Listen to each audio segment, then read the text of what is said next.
Hello, everybody. This is Danny Flexen here on SO Live. Delighted to be joined, as always, by Mr. Ayman Khan, looking a bit Newcastle United over there in his stripy top. And I was desperate to lead this week's episode with the groundbreaking news across all of combat sport over the weekend, and that is, of course, John Cena finally, belatedly, heartwarmingly for some, turning heel. But I was roundly shouted down at the SO Summit. Most of whom couldn't see John Cena, let alone knew who he was. So we're going to instead go with the big rivalry in UK boxing that has been for some time now, and that's the Eubanks against the Benns. And the big news of last week, the two press conferences that kicked things off. I mean, I guess the Spurs Stadium part on Thursday was a bit of an anticlimax given what had come on Tuesday in Manchester. But before we go to the chat for the first time, Eamon, what did you make of how it all kicked off almost literally on Tuesday? Yeah, no, I really enjoyed it. I think for hardcore boxing fans, excuse me, like ourselves, look, we've maybe a little bit fatigued and maybe a little bit downbeat because of what had occurred with Conor Benn and the long, drawn-out saga for him to return to a boxing ring under the British Boxing Board of Control, which still has some legs to run as Conor looks to reapply for his British Boxing Board of Control license. That's a situation that remains to be seen, but seems to be a formality. But yeah, maybe a little bit of a feeling like we've been here before and just kind of waiting for this to kick on and get to the date which sees the two collide at the Tottenham Hotspur Stadium. But once Eubank Jr. had come in, and it was a rare day off for myself, but I listened to the press conference and I listened back to Eubank Jr. immediately just shutting down Eddie Hearn and having a little twist of the press conference and just going at from the off, whether it be at Ben or uh, or Eddie. I thought it was a highly entertaining press conference, and that lead off with the egg smashed or the egg slap, the slap heard round the world. I thought it was a brilliant way to set everyone off to the races. We can talk about something that's been swept up under the carpet a little bit, and I think Eddie said this on Seconds Out, and it's got a fair point here in that a boxer coming in with a foreign object, hitting another fighter isn't being admonished as it should be. I think he's completely right with that, but I don't think he would be too unhappy given the consequence of it, which sees everyone talking about it. When you get friends, when you get family talking about the fights and fighters, it's crossed over into the mainstream. This one had that potential because of they're being the sons of the fathers who did so much in the sport, but in amongst themselves as well. Without both of them in the picture, Nigel is of course there at the moment selling the fight too, but both of these are selling this on their own merits, and it's looking to be a really tasty build up. Great stuff. Yeah, I enjoyed it very much watching from the comfort of my own home. So I didn't get any egg splatter, didn't get any egg on my face, as I have metaphorically speaking many times in the past. And you never quite lose the stench of it as well, as I'm sure Connor must be feeling right now. I did feel a bit worried when I put the thumbnail and the link up on my personal Instagram this morning because I know Conor Benn does follow me and often does look at my stories. So I thought, well, he's going to see this. And although we're kind of criticizing Eubank Jr. mostly for what I heard on Tuesday, I hope he's not too pissed off with the egg pun because we're not specifically referring to what inspired Eubank's, what should we call it, stunt, assault, whichever side of the divide you stand on. But yeah, I hope we haven't offended you, Connor, if by any chance you're watching this. But yeah, it was a very entertaining way to kick it off. Very pantomime, very WWE. So I absolutely loved it. And before we get into the chat for this week, I just want to say we are, as I always say, and it's no less true, the most interactive show on boxing YouTube. So please do hit us with your questions, comments, likes, and subscriptions. We had quite a jump in subscribers over the last couple of weeks, thanks at least in part to Eubank and Ben. So if you're not already on the SO train, please do join the SO Express, should we call it? Please do jump aboard. We're going to put the poll out nice and early. And a lot's been talked about with the antics of Conor Benn and Chris Eubank and how likable each man is. So it's a very simple question. We're not asking you who you think's going to win the big clash in April at Spurs Stadium. We're asking you, who do you want to win? Is it Chris Eubank Jr.? Is it Conor Benn? Or do you think both are, I think I've said in the poll question, pricks, which I think was quite tame for how some online fans feel about the two. But yeah, so Ben, Eubank, or they're both pricks, so you don't care. Let us know what you think in the poll. We'll read out the results at the end of the show. But let me go to the world famous SO live chat for the first time in this episode. Let me just hide the poll because it's getting in the way of the chats. Okay, I've just realised I don't actually know how to do that. I think it does it on its own. Ainsley Shand, come on, Eubanks. There is no Eubanks. So I was talking about this before we kicked off. I hate it. A lot of people do it, particularly the older generation. Yeah, that Eubanks. I never liked him. Talking about senior, of course. It's Eubank, no S. I know one of his brothers, was it Peter Eubank, went by Eubanks, but the name has obviously evolved. It's Eubank. Just a pet peeve there. One of many, unfortunately for me. Porter says it's great for boxing. Eubank has charisma. He'll be too much for Ben on the night. Sean McSweeney says, I pray for the good Lord, but he spelled pray like, hunter's prey. So I'm not sure what that means. Does that mean you're going to go and try and kill God? Think about it, Sean. Sean's a Spurs fan as well, so killing God's probably high up on his agenda given the season they're having. Porter says, oh, there you go. Porter says, so would I, Sean. You're a Spurs fan. Porter's done my joke before me, but fortunately I read it out first. DB Cooper 1 says, given the price of eggs, what's that got to do with the price of fish? Says, it won't be long till the 12 eggs Eubank had in his Louis Vuitton jacket are worth more than the LV. I thought that was a big risk, him sticking them all in such an expensive piece of clothing. What if he'd have accidentally knocked into something or someone had hugged him like upon arrival? I know Eubank doesn't look like much of a hugger. What if something, Chris, I haven't seen you for ages, big hug, and just crumpled all the eggs? Not only would he have not been able to go through with his stunt during the face-off, he would have ruined a really expensive jacket. I mean, think about that next time, Junior, in case you're short on cash. David Hyde says, afternoon, guys, with the old fist emoji. Good to see you, David. Can I call you Dad? Let me know. Lewis Hart says, get up there. That will probably be his only message of the day. He tends to come in and then surreptitiously leave again and spy on us from afar. Lewis, watched your interview. Was it your interview with Billy Nelson the other day? Thought that was really good, by the way. Big Boy Garms. I know he's already done 2 messages, Lewis Hart. I take it all back. Big Boy Garms says, Ben seems dopey. How did he get caught with the left hand at a stare down? I've got to say, Big Boy Garms, calling someone dopey, you have spelt the word incorrectly. We'll move on. Lewis Hart says, SO Express getting derailed. What, by the Ring? I don't know. What would it be? The Ring freight train? Or the Ring? What are those really slow ones called? The Sleepers. Yeah, the Ring Sleeper. Nat says, no, you can't, Flexen. I'm not sure which thing. Is that something I've asked you privately, Nat, that you're saying I can't do? I mean, maybe we should keep that off the live. Craig the Monkman says, easy, Danny. I think Ben stops Spewbank in 9. Lewis Hart says, thanks, mate. Really appreciate it. David Hyde says, Dad, you got plans then, with a gritted teeth emoji. Don't be worried, David. You could do a lot worse. Just saying.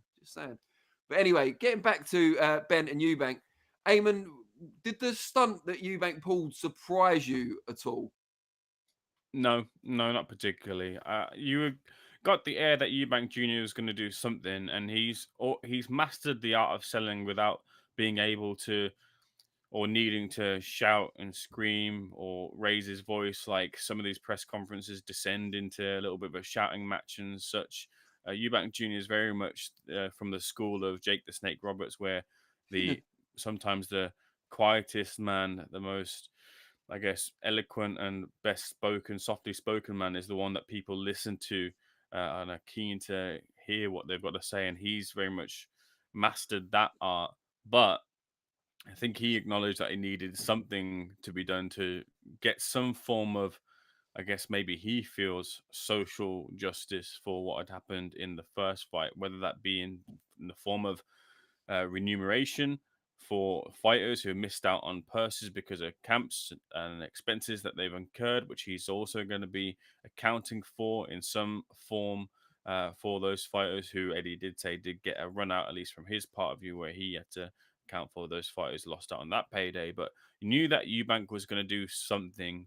And that Conor Benn and his team maybe weren't prepared for it, even though they were trying to get the feelers, the word on the ground as to whether he was going to do something. It's quite funny. Ben Shalom is protesting that he didn't know that anything was going to happen, and I believe him. But he also said to Eddie, if something does go down, I had no idea. So I guess he had the air that something was going to happen as well too, and it didn't quite let the cat out of the bag, or the cat out of the LV jacket. But look, Eddie said as much as well too. You can't really condone those sort of things, but these things happening, you're not too unhappy about it because everyone's talking about it. So yeah, I think with Eubank, he's always got something up of his sleeve to, I don't know, get you with.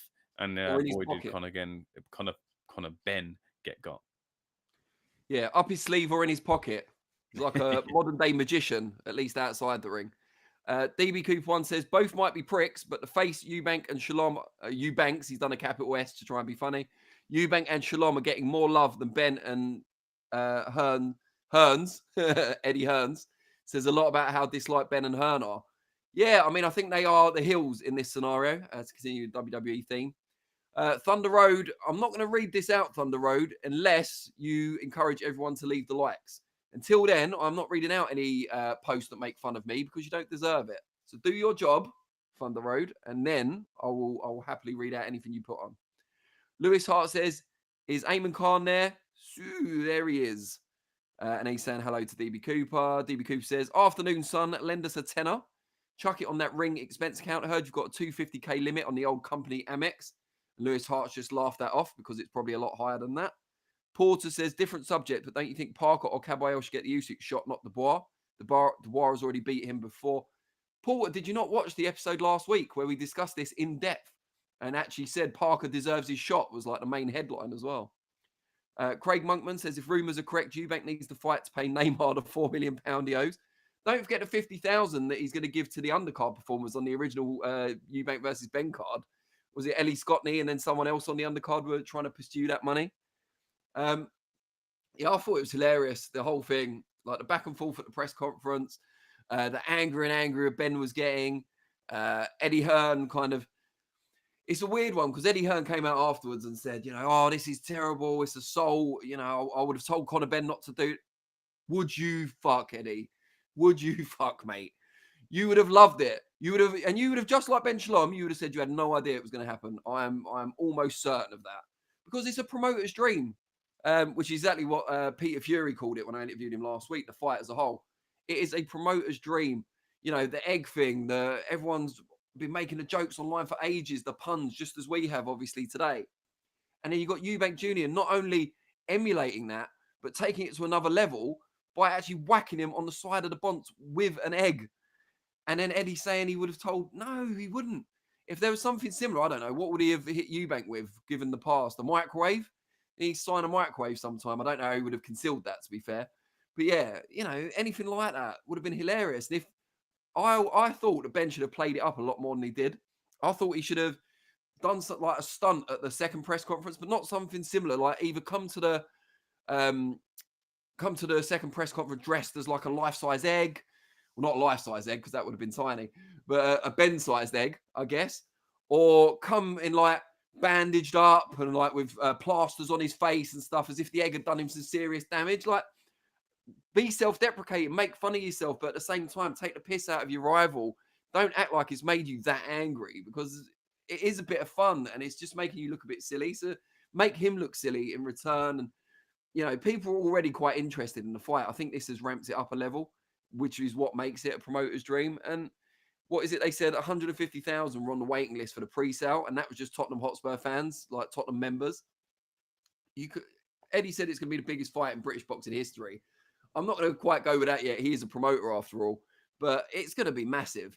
And I wasn't that interested in the fight. I've got to be honest. That first press conference completely turned it around for me, and I feel a bit bad on myself for saying that because I'm 43 years old and I've been around boxing for nearly 20 years. I'm not, impressionable per se, but yeah, it's just completely changed it round. And I'm really looking forward to the fight now, but more so, I'm looking forward to what we've got left of the build-up because I think there's still more twists and turns to come.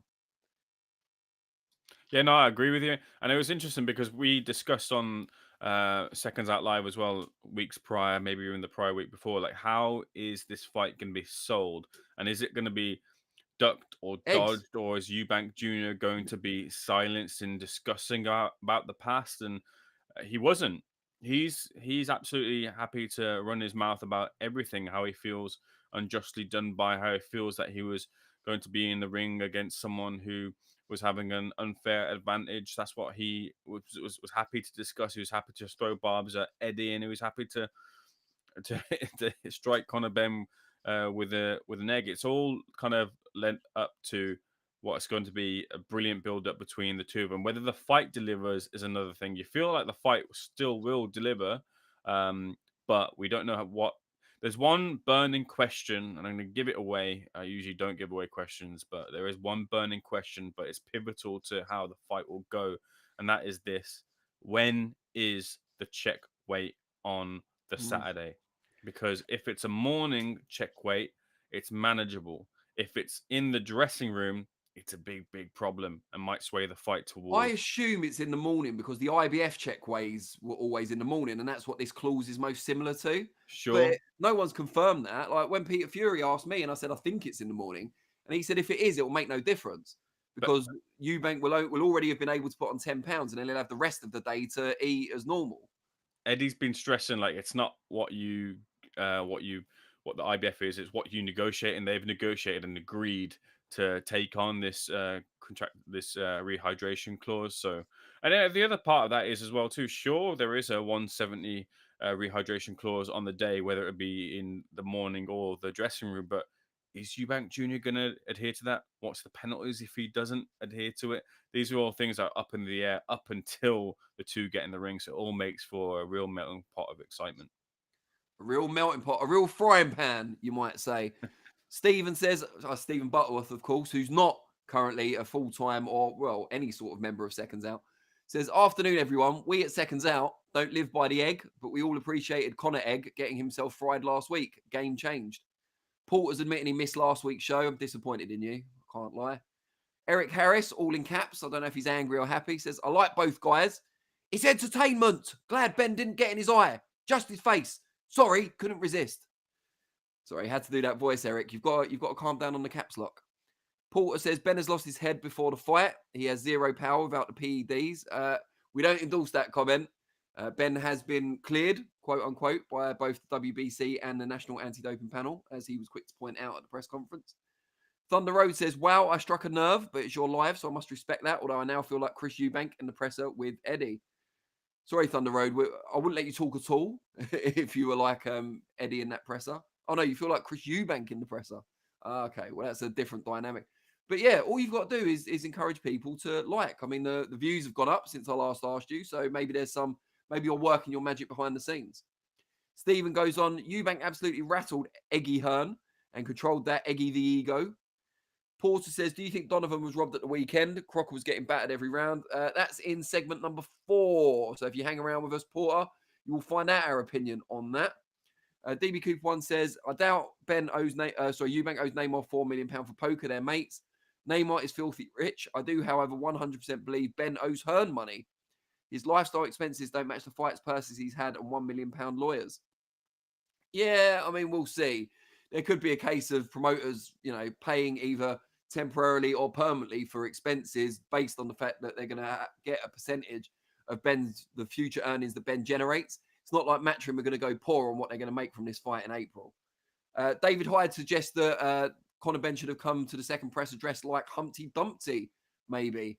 I said on X that he should have maybe come as a chicken and settled the lifelong debate, what came first, the chicken or the egg. But he didn't. He didn't listen to my advice, unfortunately.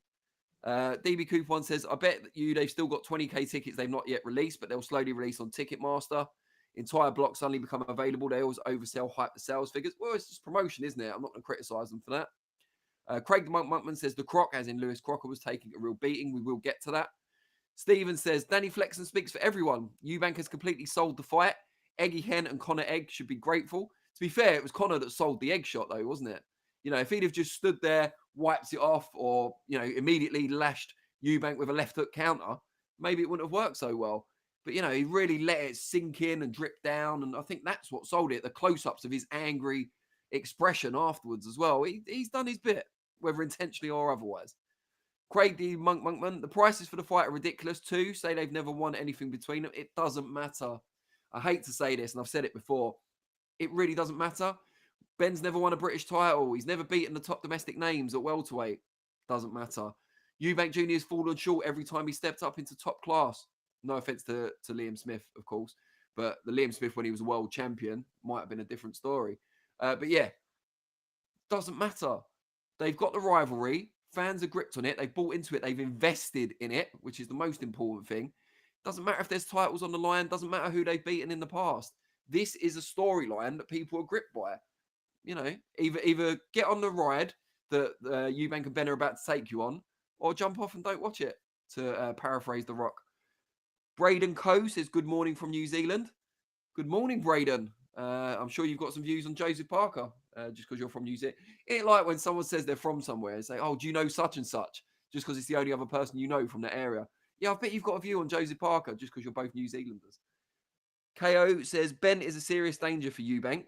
Eubank hasn't seen this level of speed and head movement in his career to date.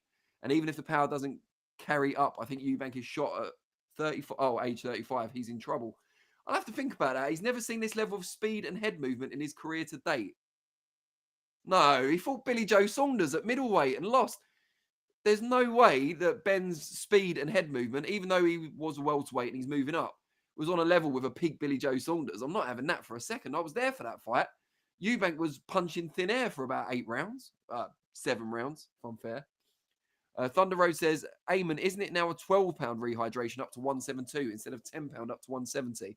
Ayman will respond to that in a minute if he has time to check that out. Lamont says, Jake Paul will be at the fight, according to marketing agency at Tottenham Hotspur Stadium. Oh, well, I mean, that's another selling point in itself. They might have to open it up. They might have to create a second stadium next door. Now we know Jake fucking Paul's coming. Just kidding. You're more than welcome, Jake. Craig the Monkman says, but to be fair, it wasn't Ben who mentioned the eggs. It was Suleiman. Yeah, but a lot of people were mentioning eggs before that, weren't they? Because as soon as it was widely known that clomiphene was the substance for which Ben was banned, everyone started talking about eggs and how that could be. Because I think in other sports, it had been used as a reason for why people had brought back adverse findings. Sweeney's Barbershop Academy says Eubank will lose the first fight on purpose and set up a trilogy. Yeah, mate. I mean, it didn't work with the Liam Smith fight, though, did it? They've still only had the 2. Oh, here he is, Thunder Road. Chat and watchers, let's hit the thumbs up. No need to read my first comment. I mean, if you want to repost that comment now, you've done your job, Thunder Road, you slacker. I'm more than happy to read it. Porter says Eubank isn't in trouble. He's boxed at a much higher level than Ben. Ben hasn't beat or proven anything in the sport yet. Just as an aside, is it proven or proven? Because I've been watching a couple of programs recently on TV where they've said proven. Are they just trying to be posh? Someone let me know in the chat. Sweeney's Barbershop Academy. And why is there a belt? Is it the Eggy Bread Belt Champion of the Egg? I think you're over-egging it there, Sweeney's Barbershop Academy. Hakan's Ringside Live. Our good friend Hakan Johansson. Good afternoon, lads. Good afternoon to you, Hakan. And last of all for this segment, Sunset says, it all depends if Ben is using the eggs again in Mallorca. His Dr. Ooh said they can use a special type of egg that is out of the system in 24 hours. Yeah, I think that's a tongue-in-cheek comment for anyone taking it too seriously. So, Ayman, first of all, did you know anything about this? Apparently, it's 12-pound rehydration rather than 10? No, I believe from what I recollect from all the conversations that have gone on in the fallout of the 2 press conferences, that was in discussion to Eddie saying that the rehydration clause was in line with the IBF rehydration clause, but the IBF rehydration clause has moved from 10 to 12. And what they've, I believe, negotiated on is 10. And it was trying to be spoken that was in line with the IBF rehydration clause, when really the IBF rehydration clause has moved from 10 to 12. So I believe the case is, again, if I remember it correctly, that it's a 10-pound rehydration clause, which is not in line with what the new ruling is for the IBF rehydration clause. What an impressively thorough answer. See, I love that when someone asks you a question and you know exactly how to respond accurately. It's very rare that I find that, but when it happens, I'm very happy. So yeah, people in the chat obviously commenting about there's no belt on the line. They're not, the top in their division, even domestically. Arguably, I mean, Ben certainly never fought in world class. Eubank's fallen short most of the time in world class. Does that take the edge off for you? Because obviously we're hardcore boxing fans. We're not casuals. I understand why it sold so well. And I understand why all of those things I just mentioned don't matter to a casual audience. And it's going to be a commercial success. But for you, Ayman, as a hardcore boxing fan, reporter, industry insider, does it bother you? Does it take the edge off the fight? What if there's no titles on the line for the fight? Well, just the fact that this is being built up as a huge stadium fight, but yet neither of them have fought at top level or succeeded at top level, No, arguably. not particularly. I mean, stadium fights don't naturally mean that they have to fight for a world title of sorts. It's the gate and what people bring to the sport. Boxing has always been a sport of how many tickets you can sell, whether it's at the lowest rung or the highest, or it's not being the highest rung, but whatever rung it is towards the top of the scale. It's one of those sports where if you dictate what you can get and where you can fight by the amount of eyes that you bring to the sport. That doesn't mean that it has to be that you can't give those opportunities to people that don't have world titles, and it doesn't have the razzmatazz or doesn't deserve the spotlight because it doesn't have a world title on the line. We can accept and acknowledge that these are two fighters that haven't so far shown that they can reach that level. Maybe they can in the future, but boxing 101 is to get in, get out, and make a lot of money and not lose too many brain cells along the way. And sometimes you have to take a fight or two where you make a bit of money. There has been a little bit of a lack of ambition, you feel, to a degree when it comes to Eubank Jr.'s career and some of the opponents he could have faced, and maybe some of the paths he could have gone to look to win a world title. But Eubank Jr. has been honest and said that, look, I want to make some money. I'm not too bothered about world titles. And Conor Benn will feel that he can get to world title level, and he's called out the world champions, and he's talked about those fights with world champions, and he's not facing world champions. So I get how that kind of gets under the skin a little bit of a hardcore boxing fan, but doesn't mean you can't enjoy the fight, because some of those hardcore boxing fans, some of the fans tuning in to this fight will be lapsed fans, and I think that's what sometimes boxing needs, is to hit the mark where you get the lapsed fan who understands the story, who understands and have watched the careers of Chris Eubank Senior and Nigel Benn, and seeing the sons do their business in the ring. They'll maybe have not have picked up the sport for a long time, and they'll tune back in, and that might get them back into the sport to some degree. So that's where sometimes I think the demographic needs to be hit, and is often missed sometimes in boxing. I think that's got to be treated as a not separate from boxing, because it isn't, but just as a fight where, look, we understand that these aren't the best of the best, the cream of the crop, but it still will be an enjoying a build up of enjoyment, and a fight that could really deliver as well too.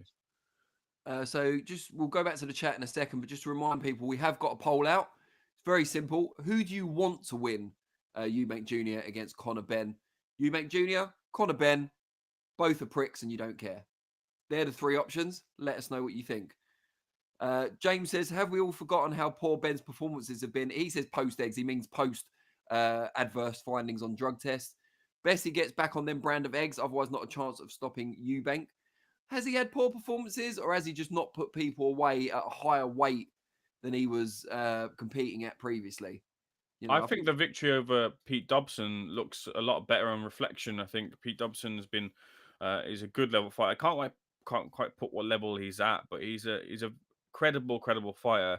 And I remember thinking in the build up to Pete Dobson versus Jalil Hackett, like, this is a bit of a interesting matchmaker. And I remember asking it to Eddie, because the expectation is that Hackett was destined for the top and may well be, but he's faltered since. But Hackett would be someone who'd have Dobson in front of him, and he'd get rid of him. And that might make Conor Benn, his other fighter under the Matchroom promotion, look a little bit, I guess, a little bit rougher, because he hasn't done what Hackett would do.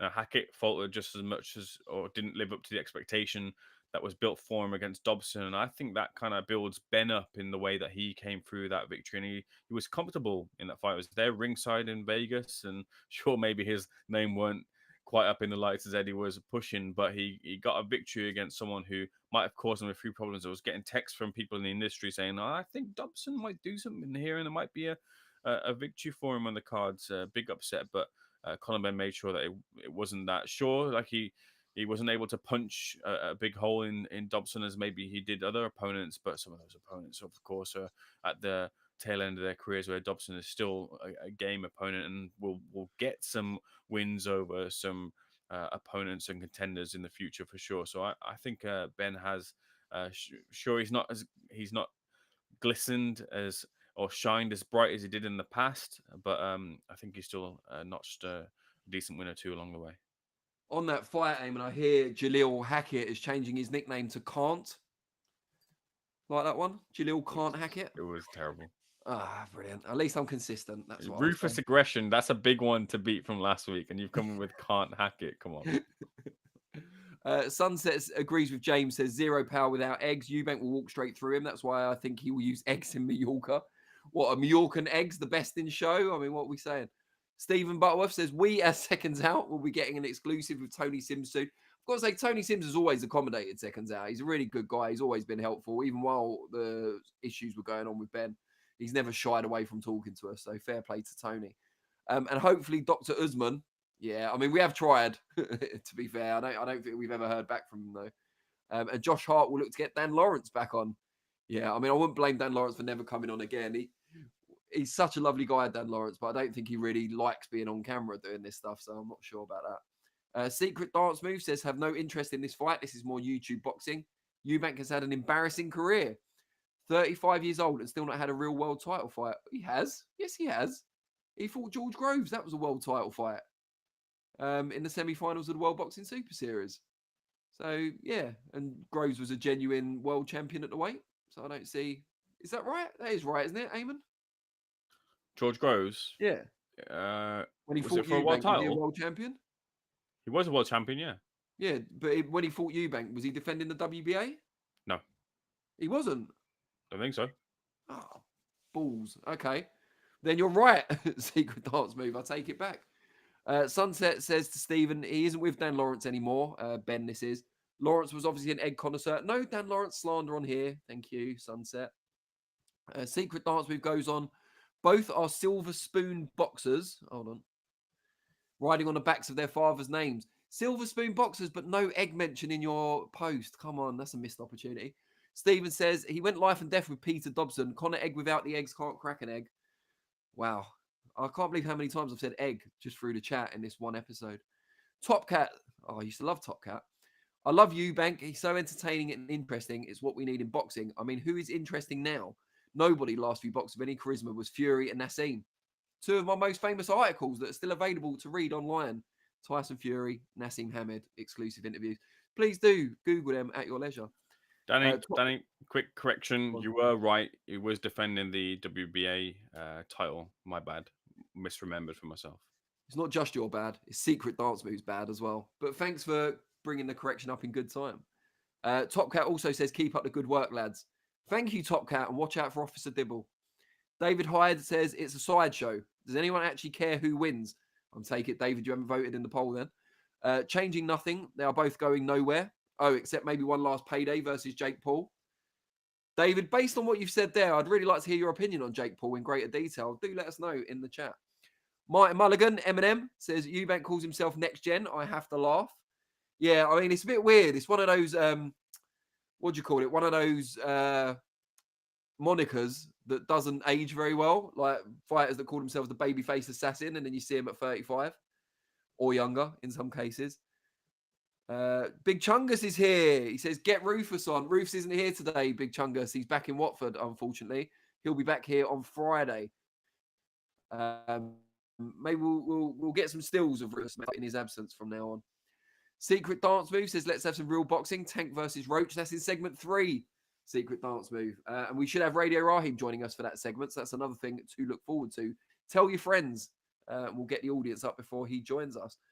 Where are we? Sorry, the adverts on this page keep moving the chat up and down. Craig the Monkman said Ben was knocking on the door previously before they nearly fought, before Algerian Granados Vargas was all world level. Well, they were faded former world level fighters, which is a typical matchmaking strategy. Nothing wrong with it. But I don't think they were prime world level when he fought them. So I don't get how everyone thinks Eubank's going to run straight through him. Top Cat says, if some of the people on here are saying it's a shit fight, why are they watching this podcast? Well, maybe they're hoping we talk about other stuff later on, which we will. But yeah, I mean, maybe they understand why it's being talked about. Some people hate watch as well. Let's not downplay that. Crystal Heron says, I love that Junior has spent time in America. It's reflected in his character. And it's got a hearts emoji. James says, Eubank Jr. was an exceptional fighter. You can't downplay him. Maybe it's gone more downhill under the tutelage of Roy Jones Jr. Hope he goes in for a tear-up. Sunset says to Craig Monkman, he was using eggs. That's why he's not anymore, hopefully. And David Hyde, asked to elaborate on his opinion of Jake Paul, has responded with 2 emojis that indicate that Jake Paul, in his view, is something that rhymes with banker. And that's all I can say on that. So we've talked about the fighters in this fight, and for people that are already looking down on Eubank versus Benn, they might not like that. We're now going to talk a little bit about the promoters here, and that is a very unsubtle hint, Modfather Vinny, if you can hear us, for headline number 2 to come up on the screen, and that's the fracas, the coming together, if you like, depending on your football cliche of preference, between Eddie Hearn and Ben Shalom. Eddie Hearn, of course, Matchroom Boxing, promoter of Ben, and Boxer, headed by Ben Shalom, are behind Eubank. And Ben must have wished he was behind Eubank when Eddie Hearn, as he is now, came charging towards him, trying to channel some of those old amateur skills from Billericay ABC. Ayman, what did you make, not just of their back and forth, the actual shove that Ben Shalom took, but also their back and forth during the press conference and their joint interview afterwards? Well, so is the story that Eddie was saying that he fought under a different name because he didn't want to be like Barry Hearn's kid when he was coming into a few amateur fights? Is that the story with Eddie Hills? Yeah, he didn't want to get any favours either from the opponents or from the judges, so he was rechristened to Eddie Hills for his brief amateur career. Oh, okay, cool. Right, yeah. So yeah, it's interesting. The look, Ben seems to, I guess, ruffle some feathers alongside some of the egg puns here that we've had on Seconds Out Live today. But I don't know. I don't. I think it was very undeserving of a push from Eddie Hearn, who I guess if he's had the had a boxing career of some form, whether it be amateur, professional, or whatever. He's certainly picked a man who couldn't get him back, I guess, in that fracas in that moment. So a little bit unfair from Eddie to target Ben Shalom there with a an unwarranted push. But look, I think that Ben sort of risen a little bit to the occasion and found a little bit more of a voice in these press conferences to bite back with Eddie. I think a lot of the stuff that they do kind of go back and forth. We can't really say too much on because we don't really know. They're going off back and forth on who's earning what and the merits of a rematch clause and who wanted what. We don't really know that. So all we can get really is the promoter's side and each of them trying to one up the other one and shine their own ego. However, what I will say about it is for many years we've wanted to see the interactions between Frank Warren and Eddie Hearn, who've always been on opposite sides of the But fence. poor And Shalom has been bodied by both of them now. yes, yeah, he's been pushed by both of them. So when will he get his own pushback? He might not want that, considering he's earning more than Conor Benn, as he says anyway. He might be happy to just get the bag and get out of there and take a few pushes along the way. He's like So Shane McMahon getting like bashed up by Vince, isn't he? Back in the old days. he's certainly got that air of Shane about him. But for many years, we wanted to see Eddie and Frank interact, and we thought it'd be as people in the industry, we thought it'd be gold to get them both on camera and get that first interview. And when it came down to it, it all sort of kind of never really delivered. Really, each of them being on the same side of the table, both pally pally, never really kind of got those gold moments. However, you wouldn't have thought those years back that what we wanted to see more of is more of Eddie and Ben, because those two interactions are really kind of funny and there's a little bit of fun and humor and just kind of just you don't really know what direction it's going to go. And I think the clip was referencing it correctly. I think it was on IFL or I saw it where the two of them are interacting and Eddie's kind of going on about the spiel of I'm I just want to have the best promoter and all this sort of stuff. And I just want to do this and I want to do that and I want to win at everything. And then Ben, who clearly wasn't listening to anything, was just like,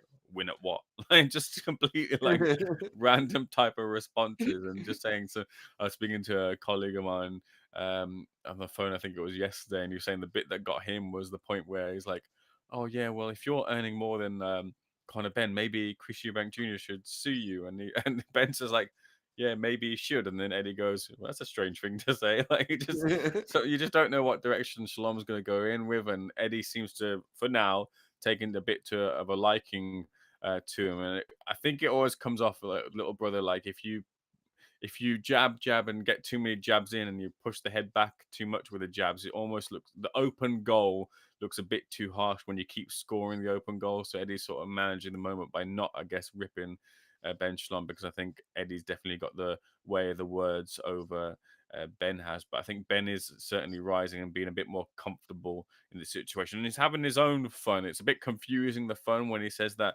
AJ versus Martin Bacoli is done, and it's clearly not done. So it's a little bit confusing as to how sometimes he's taken the promoter spin narrative and ran with it in a completely different direction. But I think the interactions are really fun, and long may it continue. I mean, Ben must think all these Christmases have come at once. I'm not being funny. He might be getting bodied by men who are significantly older than him, but at the same time, people were questioning whether his Sky contract to get renewed. Some of his shows were getting panned, not canned, or maybe canned, I don't know, but certainly panned. And there was some issues around some of the fighters, around the all-female card that takes place this weekend that you're going to, Ayman, with some of the female boxers criticising the way boxers had dealt with their presence at the press conference. And against this backdrop, suddenly his fighters are now taking prominent positions on Riyadh season cards. And he's got a fighter in the main event of, according to Eddie Hearn, what will be the biggest British fight of all time. It's like from the depths, he snatched victory, or he hasn't, but someone's helped him. Someone's pulled him out of that malaise and helped him snatch victory from the jaws of defeat.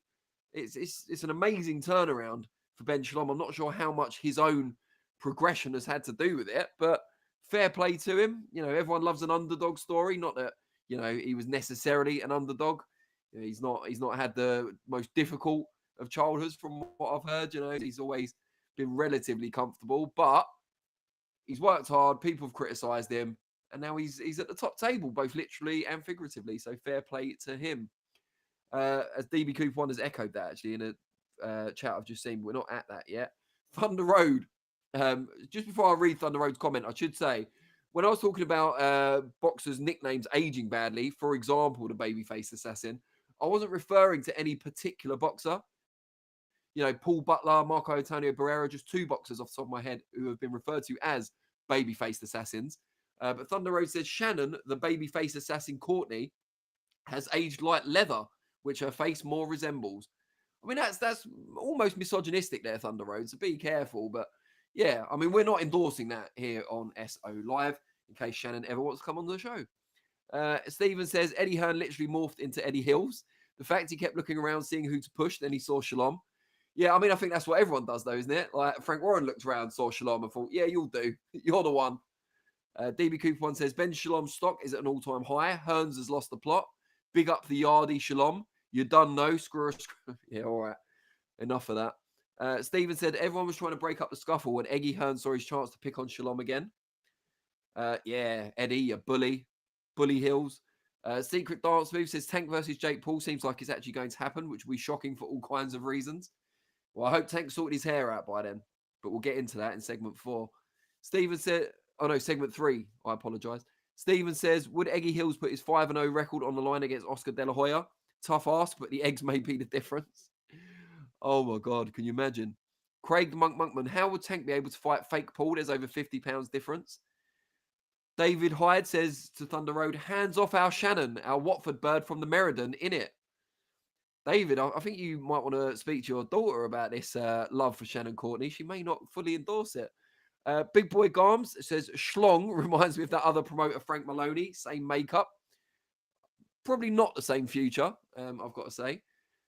Craig the Monkman says, big boy, and he's laughing, so you obviously like that comment. Thunder Road, is Josh Hart coming on before Danny leaves to walk his son to kickboxing? Last week was a close call for Danny when Ayman had internet issues. Josh Hart's not scheduled to come on. However, Radio Rahim is going to join us for segment 3 around 10 to 5, I believe. And then I'll go off for 5 minutes after that. But yeah, so hopefully Radio Rahim will be here just in case Ayman's dial-up connection, he forgets to put the 50p in the meter or whatever is running, whatever shit show is being run over there, Shay Khan this week. Just kidding, Ayman. Please don't give credence to my jibes. Make sure you stay on. Secret Dance Move says, just name the female boxer, Savannah Marshall. Pretty much all Shalom's boxers want to leave him, though. No, because it wasn't just Savannah Marshall who complained about the press conference thing. It was Fran Hennessy as well. That's why it's not. I didn't want to name her. DB Coupon says the baby-faced assassin. What's Ole Gunnar Solskjaer got to do with this? I mean, he hasn't aged brilliantly either, has he? He's not baby-faced anymore. Johnny Allison. On that note, though, I think no, actually, I won't go there because he might be watching. Johnny Allison says, "Hey guys, I don't know if you're aware, but here in America, when Devin Haney pushed low for the pre-fight, I'm not sure who he's talking about it, and he was fined $250,000, $250,000.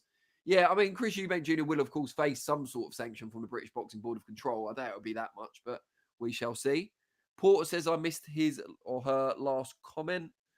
I'm scrolling up, Porter. It must have been quite a while ago, though. No, I'm not scrolling any more than that. Sorry, mate. Repost it. Johnny Allison says, what is Chris Eubank's final penalty? I've just covered that.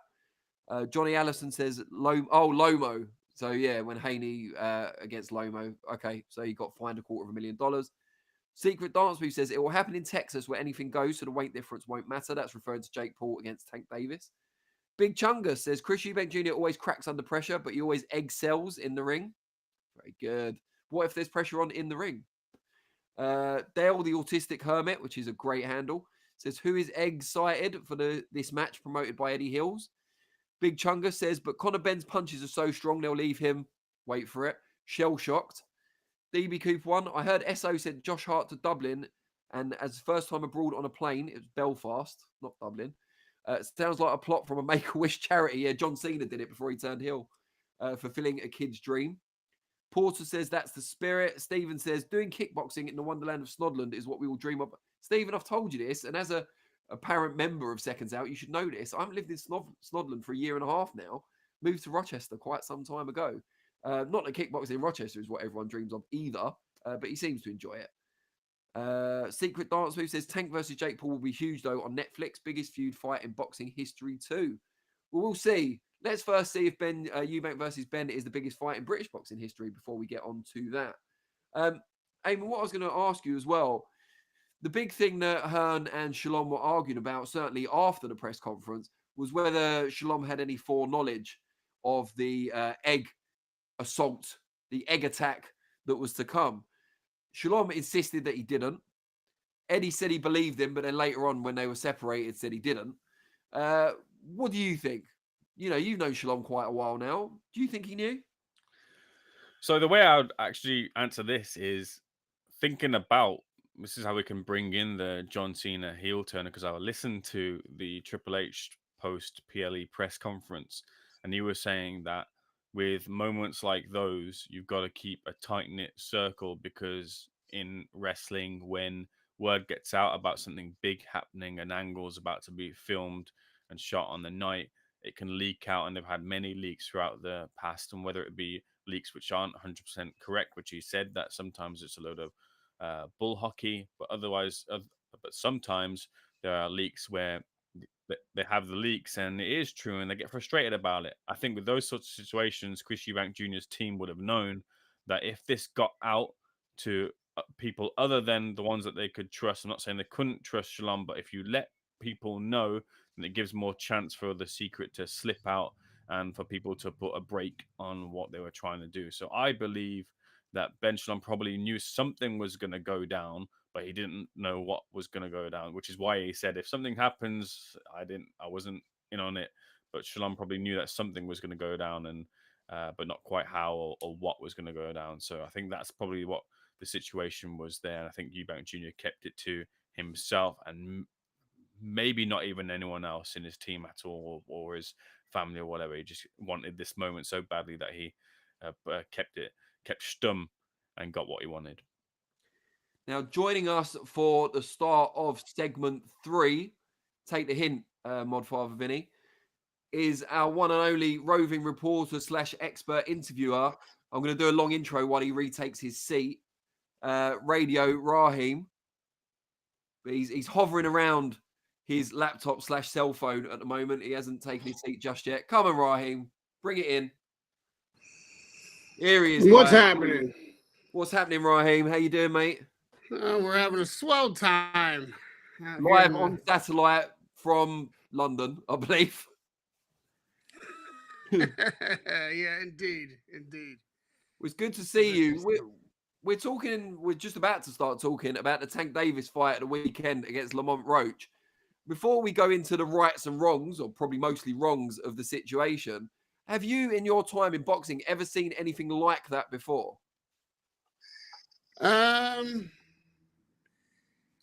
Yeah, I believe Floyd Mayweather touched the canvas when his hand was hurting him. Maybe I think it was Pretty Boy Floyd. It was before the Money Mayweather era, and that was called a knockdown. It's the closest thing I can think of off the top of my mind. Yeah. Have I seen fighters have an issue and try to stop the action? Dozens of times, as I'm sure you have. However, usually that involves them getting the referee's attention, them backing away from their opponent, creating some space, getting the ref's attention, trying to stop the action. They get head-butted or hit low. And yes, they initiate the pause, and then the referee picks up on the signal. I've seen that many times. What I've never seen is a fighter dictating to the referee once the referee has begun counting and made the referee stop counting and take direction from the fighter. That is a first.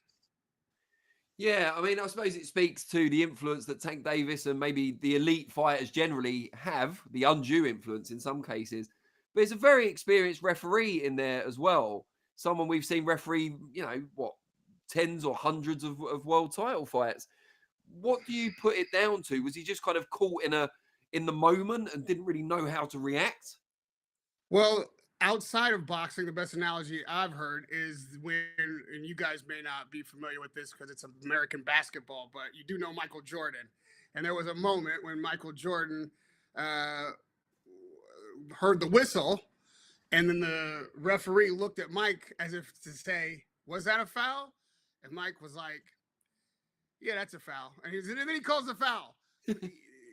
I think in this case, yes, maybe in the instance, Tank has Jordan-esque influence, but as you've rightly stated, this is a seasoned referee. He's got some celebrity in his own right based on his facial expressions and his intensity. So I believe that he may have just been unsure. And in that moment, he looked to the fighter for some indication as to whether or not he was doing the right thing, which is the wrong place to look, of course. And the fighter immediately took advantage of what he could see was in a moment where he could influence the referee's actions and told the referee what to do.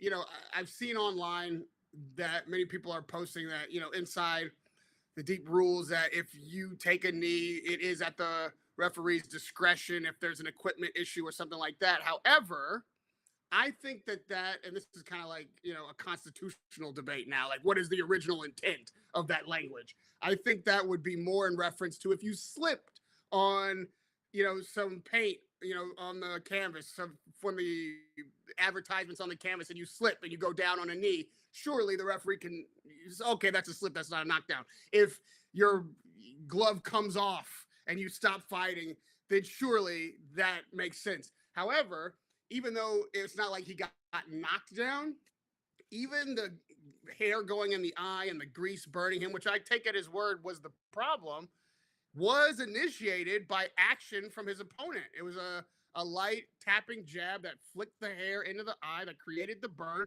And you cannot, as a fighter, take a knee, then go to your corner, get treated, get assistance from your corner, then turn around and tell the referee to stop counting, and I'm ready to continue.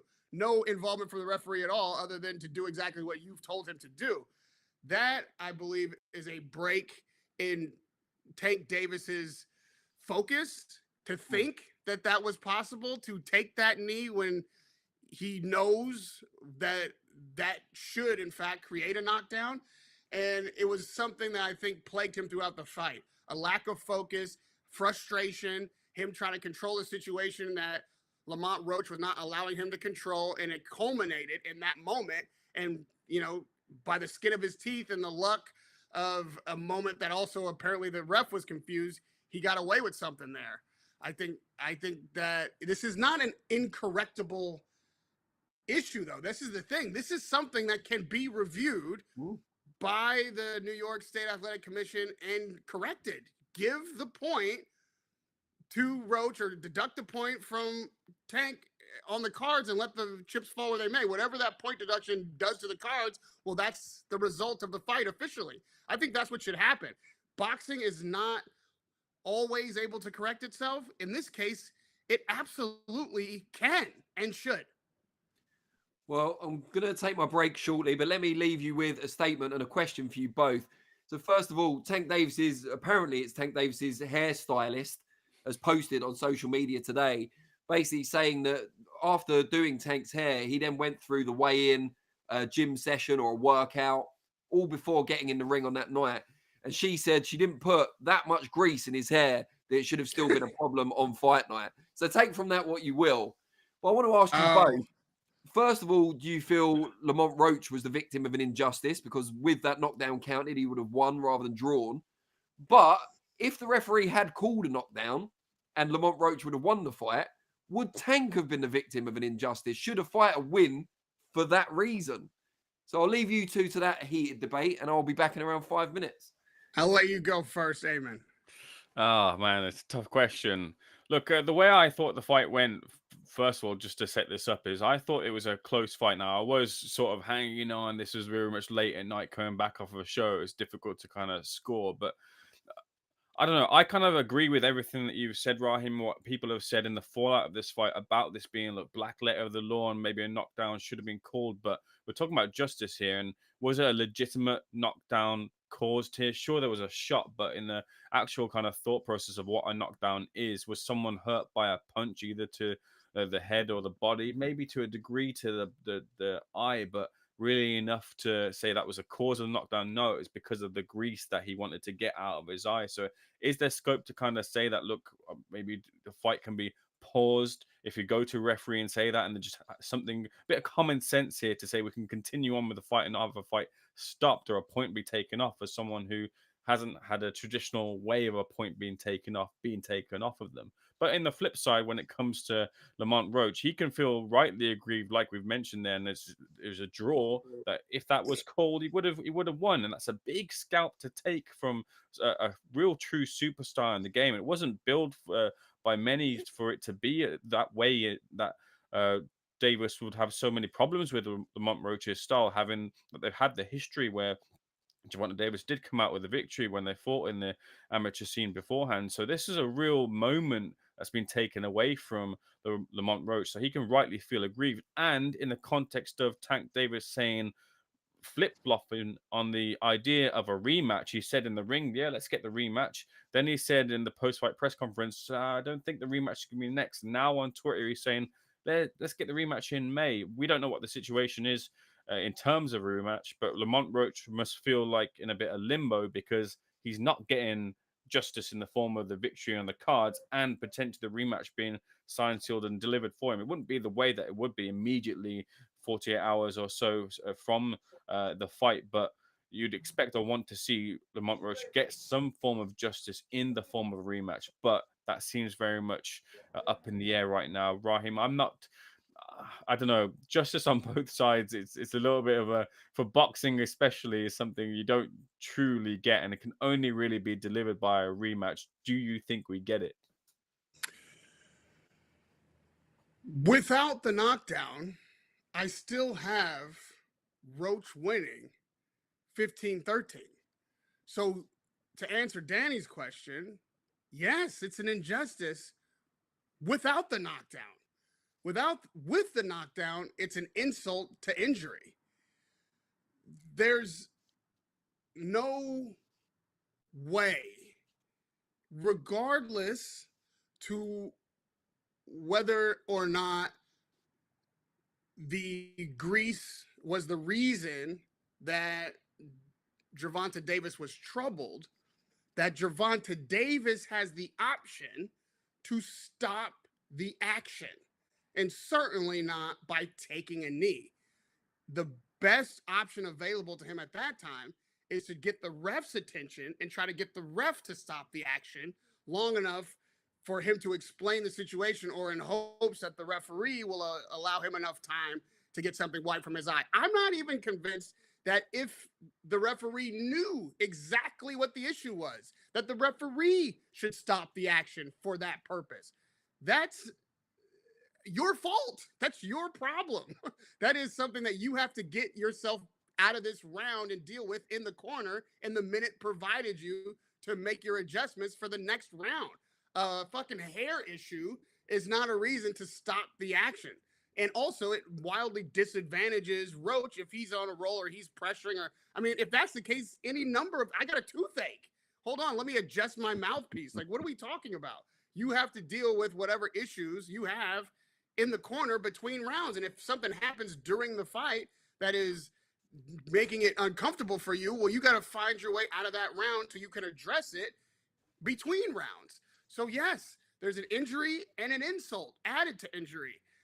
This fight was won by Lamont Roach, even if that knockdown or Neal's situation had never happened. So the fact that it did happen, and then there was a draw on two judges' scorecards, which were incorrect by my scorecard, and that ends up being the difference, is just, it's unthinkable for Lamont Roach, because if Lamont Roach gets the call on the night, especially, he's the biggest underdog win, the biggest upset, certainly of 25 so far, and in recent history, I'd say. And he's a millionaire overnight, because then he holds the cards on the rematch that Gervonta Davis absolutely wants and needs immediately. It puts him in an entirely different bargaining position. He could even take that belt and then go see Shakur and deny tank the rematch, and maybe Turkey steps in and says, all right, let's make it Shakur Roach for a unification. Like, who knows what his options are, but he'd have a hell of a lot more if he had gotten the call of the night, which he earned with his fists, not by a lapse of judgment by Tank taking a knee when he shouldn't have. So yes, I think it's an outrageous outcome for Roach. And to Danny's point, which is hilarious, I didn't even think about the collateral damage done by using that excuse to the poor hairstylist who's probably been doing this guy's hair for years, and then all of a sudden catches a stray bullet at the press conference. Like, yeah, that's not good for your business. So I not only think that we do get the rematch, because what Tank was talking about on the night is something he had planned before the fight that he assumed he would win. And that's why fighters shouldn't look ahead beyond the fight in front of them. But also, I think in the 24 or less hours since the fight, or more, he's realized how many people feel he lost that fight. And he is a true warrior, a true champion, a very determined, tough individual who wants to keep his status as the boogeyman in the division, and knows that if he swerves that rematch, the veneer of invincibility is gone, and the respect from his colleagues and the press is also out the window with it. So he wants now, because he realizes that he's not going to get away with that excuse that people thought he lost the fight, even if he thinks he won it. And he has now to prove that that fight was either a fluke, or he was off on the night, or that Roach really isn't the better man. And the only way to do that, to your point, Ayman, is to, in fact, grant that rematch and get it on as soon as possible. So just going back to the chat, Secret Dance says 100% a knockdown should have actually been a disqualification according to boxing rules. He also says referee Steve Willis was starstruck and is useless, which seems a little bit harsh. Johnny Allison says that ref sucked with an exclamation mark. Sorry, I'm just scrolling up through the chat because I think I've missed a few here. Low blows all over the place and no points taken. Craig the Monkman, Roach can consider himself very hard done by, but I thought he just edged it. Porter says Tank blame grease in his hair. We've just been through that. DB Cooper says clear Tank has lost all hunger and drive for boxing. Wouldn't even be surprised / blame him if he took Jake Paul money. The love for the game is gone. Interesting. Porter says Tank has always been overrated. He's fought a couple of credible opponents at world level and is talked about when talking pound for pound boxers. Dio A. Mondois says, how can anyone want Ben to win? So that's going back to our initial topic. Who else have we got here? Thunder Road says, speaking of hair as a bald man, I'm admiring Radio Rahim's follicles. Yes, he did say follicles, so don't get too alarmed. Still strong from his teens. And whatever hair product are in Ayman's Barnet. Ayman, are you willing to endorse any particular hair product on this episode without being paid by the manufacturer? No, but I am holding on barely to this hairline, so maybe towards the end of the year it's going. So we'll see. I said to Rahim at the Ring Magazine awards, I styled up the hair and did it a bit differently. I went to Rahim. I said, "What do you think?" And he goes, "Nah." So we won't be bringing back that one. That's how you know I'm a true friend, Ayman. That's how you know. And to answer the question in the chat, just fruits and berries from the motherland. You can Google that. And you'll know exactly how I keep these follicles so thriving. So no, I didn't have that on my bingo card for today's episode, I've got to say. Craig Monkman says Tank won't rematch Roach as he knew he was beaten. He was losing his concentration during the fight because he wasn't having it his own way. Just for people in the chat, just remember we have got a poll up, so please do vote if you haven't already. We're asking who you want to win next month's big fight between Chris Eubank Jr. and Conor Benn after the excitement of last week's press conferences. Rahim, before we let you go, we should just kind of hark back to that initial segment on the show. How surprised were you by the antics, particularly of the Tuesday press conference? I was the least surprised I've ever been about anything. I was actually shocked that everybody was so surprised. I'm like, where are you people from? Where did you grow up? Like, what are you talking about? I was in Saudi personally, but I'm sure it made the internet when Ben shoved Eubank in the lobby on fight week while Eubank was cutting weight. Definitely couldn't retaliate. Would have put his own fight in jeopardy. We're in Saudi, really can't. You like have a dust up there, no matter what. Big John Fury thinks you're meant to keep your powder dry in Saudi. You certainly can't be fighting in the lobby a few days before your own fight. And does anybody in the world think that Chris Eubank Jr. is not a petty, spiteful, vindictive person who's going to let that slide? I was wondering what was taking so long. And then when they're face to face and he's starting to like lean in and try to, what you say? I can't hear you. That's the oldest trick in the book. Like, what are we doing? You don't duck your head in on an op. Are you out of your mind? I was just like, this is the only thing that's going to happen. You're either going to get glass punched or shot.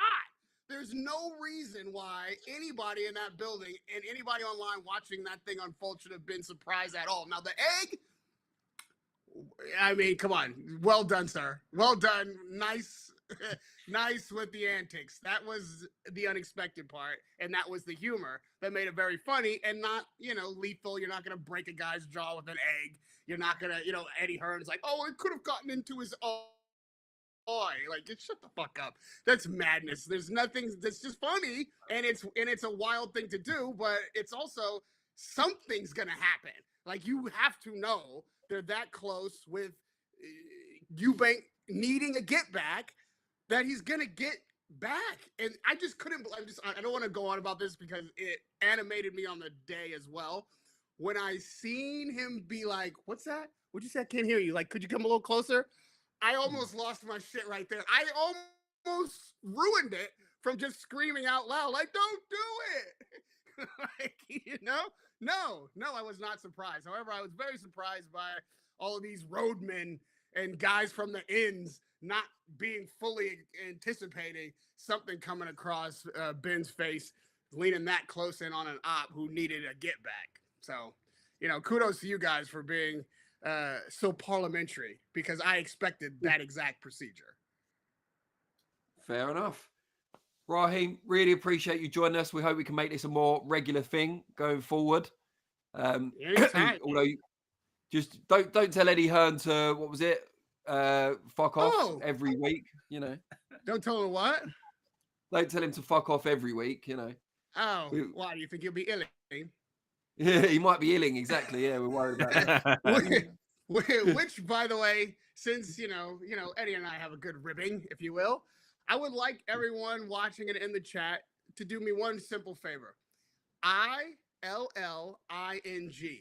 Just Google that definition, because apparently I know the Queen's English better than even Sir Eddie Hearn and most of the people in the comment section.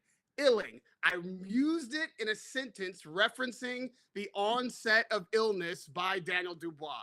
Now, you guys do your own research, as it were, and tell me if not only did I not use a real word, but in the most appropriate context.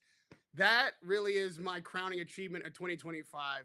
And I await and eagerly await reading your comments and your compliments. Yeah, I mean, it's only March, so you've still got another 8 months to go where you could, sorry, 10 months to go. My maths isn't great, is it? Where you could top that achievement. Great stuff. Rahim, really appreciate it. We'll let you get back to your busy schedule. But yeah, hopefully we can get you back on in the weeks to come. Cheers. Take care, mate. That was Radio Rahim, ladies and gentlemen. Hope you enjoyed that insight into the Tank Davis fight. You have to make do with just me and Ayman for the rest of the show. We'll see if there's a big drop-off in the audience now. But yeah, another big controversy took place over the weekend on this side of the Atlantic, and that was in Belfast between Lewis Crocker, who came out victorious, quite against the run of play, I think it has to be said, against Paddy Donovan at the weekend, and now finds himself as the #1 contender for the IBF welterweight title. Just for anyone who hasn't seen what happened in the fight, Donovan had already lost 2 points from referee, I believe it was Marcus McDonnell, for use of the head. And we'll talk about that in a minute. When he landed a shot, not just landed a shot, but threw the shot and landed it to Crocker's head when he was backed up against the ropes, knocked him down after the bell to end the round. So threw the punch after the bell, quite clearly after the bell, in my view, and was then summarily disqualified by Marcus McDonnell. Crocker is now the IBF, as I say, #1 contender. His trainer, Billy Nelson, I believe, in an interview with The Ring, ruled out an immediate rematch and says they're going to go forward to fight for the world title. Ayman, you were obviously in Bournemouth covering that show on Saturday night, but when you got back, either found out what happened in the Crocker fight or watched it, what was your reaction? Yeah, no. So we caught this, I think, round maybe 6 or 7 in. Basically, we'd missed. When I say we, it was me and another colleague from another outlet. We were patiently waiting for a couple of fighters to finish up so we could speak to them. I think Carol Atome, Shane McGuigan had just finished up, so we were waiting and we just flicked on. And I think by that point, the first point had been deducted, so we missed that. The second point then got deducted. Then Paddy come back with a brilliant response, and then he'd gone in for the finish, and he'd hit the right hook. It landed on Crocker, and Crocker went down. And I remember hearing the bell. I remember thinking, has Crocker maybe made a bit of this to try and get another point or some serious kind of reprimand for Donovan in the fight? And we were kind of talking about that, and we were talking just shock at the unfolding very quickly of Paddy Donovan being disqualified. We were thinking maybe that wasn't the right call from Marcus McDonnell. And then I saw the replay of the shot that Crocker took, and it was, as we'd established, after the bell, and it was a big shot. It was a big shot. Now, I can't say as to whether it was enough for Crocker to have gone down and felt the effects that he felt it was. Only Crocker will truly know that. But for me, it looked like a punch that would have serious effect and would knock down a fighter. And given that it was after the bell, like I mentioned, and clearly after the bell, like has been mentioned here, and in the context of the 2 previous deductions for other offences, the choice to disqualify Paddy Donovan, I think, is a step that Marcus McDonnell could have made. And look, I feel like I'm not a referee in that point, in that stage. Maybe the course of action was to make the decision to give Crocker a bit more time to recover after that shot. But then also you got to consider, as like, what if it was a big shot and then Crocker takes another one afterwards, and what's the ramifications of that? The point being really here was for Paddy Donovan, who I think, for all intents and purposes, he looks like, and you get loads of prospects coming through, and you never really truly know when they make it or in these type of fights, and he's been called the real deal, and he looked like the real deal. He looked levels above, or at least a level above Lewis Crocker. but it's a bit of composure that you're missing. And when you want to get to world title level, you've got to have that, because on those nights you got to ignore the crowd, you got to ignore the moment. You've got to sometimes you got to learn to hold back, and he's held back for quite a bit in his career and showing his talent and the true array of it. He showed it tonight. Last night, not last night, at the weekend. But that bit of composure was missing, and that bit of composure, huge ramifications for it, because it lost in points and it lost in fight disqualification. Sure, Lewis Crocker won't have wanted to win by that means, and he wasn't winning by any means because he was getting beaten by Paddy Donovan pretty resoundingly. But they found a way to get the victory, not by means of their own. It was by consequence of what Paddy Donovan did. It's a with respect to Billy Nelson and Lewis Crocker, it's a hollow victory. It's a victory, but it's a hollow victory. I would like to see both men fight again in a rematch. I can't begrudge either, just being fair to the situation. Is if Lewis Crocker decided, nah, I don't want that, I'll go for the world title and maybe I'll fight Paddy Donovan down the line, as long as he's true to delivering that rematch from his point of view.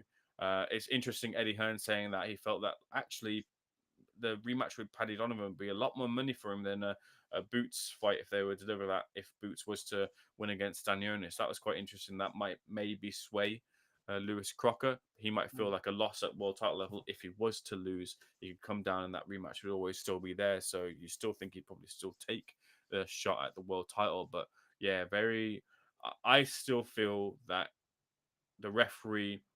You gave the referee a decision to make, and that decision to disqualify Paddy Donovan is a fair enough decision given the context of what happened in the rounds previous.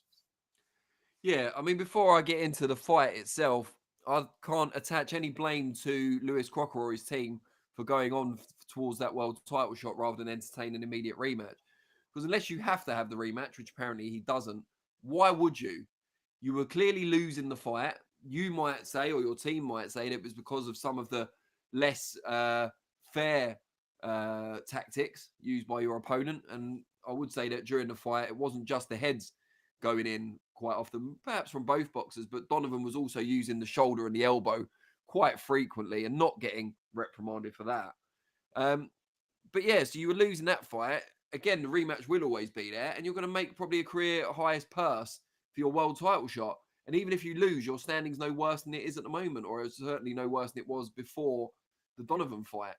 So, it's hard to say anything different to Crocker and his team. Why shouldn't they make the most of this circumstance? Yeah, he was losing the fight, but he didn't do anything to, make it bad for Donovan. Donovan made the mistake. Donovan kind of effectively buried himself by what he did. And just segueing into the fight, even if you believe that Donovan's shot was made a meal of by Crocker, Donovan knew that he'd already had 2 points deducted. It's generally in boxing, you can take as many points as you want, but generally, after you've had 2 points deducted, you're flirting with the possibility of disqualification. So to land a shot so clearly after the bell, and it wasn't a light shot, whether he made a meal of it or not, to land a shot so clearly after the bell and a pretty heavy shot at that, you're taking your fate in your hands. And it was a stupid thing to do. And I've got to believe that the tears that he shed after the fight must have been partly because he realised he'd made a terrible mistake. They can blame the referee. I know Andy Lee was very unhappy. That's Donovan's trainer, of course. Was very unhappy with the performance of Marcus McDonald generally. But Donovan has to shoulder, pun intended, some of that blame himself, because he was already on the precipice and he effectively jumped off the cliff himself by doing what he did. It was foolish thing to do. And I don't think it matters even if Crocker did make a meal of it. Like, only he'll know that. But ultimately, you consider a foul, which in this case is punching after the bell, bad enough when added to the previous 2 warnings to disqualify the boxer, or you don't. It doesn't matter if it knocks the boxer down. I mean, obviously it matters if it knocks him out and he's unable to continue. But generally, the weight of the shot, the effect of the shot isn't really relevant. It's whether the foul itself, when compounded by the other 2 that had come before it, were enough to disqualify the boxer. And Marcus McDonald was well within his rights, as Ayman pointed out, to do so. I feel some sympathy for Donovan because he was winning the fight, and he'll feel gutted that a golden opportunity at a world title, or maybe even a winnable shot at a vacant world title, as it could turn out, has eluded him for now. but I don't place much of the blame at all on Crocker and his team, not for how the fight ended, and certainly not for going on and avoiding a Donovan rematch that, isn't the most commercially attractive or the most winnable fight for them that they've got the option to do. Craig Monkman says, Croc did seem to be acting like Dubois in the Joyce fight. Was it the same injury? I haven't seen the full interview with Billy Nelson that Lewis Hart did, and I'm hoping to speak to Billy myself this week. But I don't know if he has got some sort of orbital bone injury. That cut and swelling underneath his eye obviously looked awful.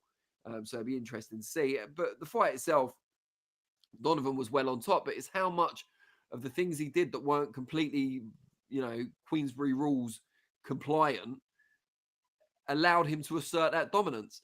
He was using they call it the pin, I think, where you put the jabbing hand between the eyes of your opponent so they can't see what's coming next, and kind of move it and hold it on there, which you're not really supposed to do, although a lot of boxers used it. He shouldered off a lot in the clinch, and he obviously used the elbow at one point, which caused one of the cuts, I believe. So there were a few issues in Donovan's general approach that enabled him, or at least maintained the control that he already had. He did seem to be the more skillful, slicker, faster boxer, but Crocker may have felt that without the damage to his face, that some of which was caused by dubious means, he could have come on strong in the second half of the fight and maybe turned things around. It's very unlikely, but stranger things have certainly happened. So yeah, bit of sympathy for Lewis Crocker until the fight ended and it went his way, and very little sympathy, I'm afraid, for Paddy Donovan in this case. Now, before we let you go, we should give you the results of the poll. We asked you at the start of the show who you want to win the big fight in April at Spurs Stadium. Chris Eubank Jr., Conor Benn, or neither because you dislike both men. And if you can hear me, Modfather Vinny, please do put the poll results up and we can let everyone know.